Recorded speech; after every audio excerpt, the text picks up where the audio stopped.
ఇక్కడ మీడియా నిష్పక్షపాత ధోరణి పోవడం, వాస్తవికమైనటువంటి విషయాలు తెలిసిన యాజమాన్యం కోసం రాయాల్సిన పరిస్థితుల్లో వచ్చినప్పుడు ఉన్న తేడానే ఇప్పుడు సమస్య.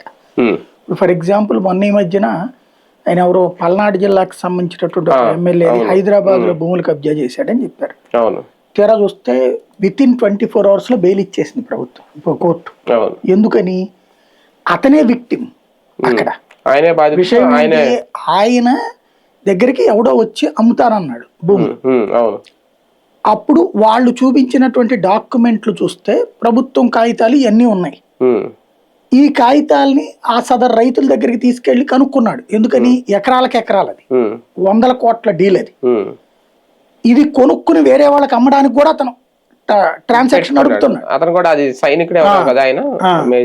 వీళ్ళల్లో ఏమైంది తర్వాతన, ఈయన కాగితాలు చూపెట్టుకుని ఇది మా పేరు మీద ఫేక్ డాక్యుమెంట్లు సృష్టించారండి అని వాళ్ళు చెప్పారు. అయితే మీరు కంప్లైంట్ పెట్టండి అయ్యా అని ఈయన అన్నాడు. వాళ్ళు కంప్లైంట్ పెట్టారు.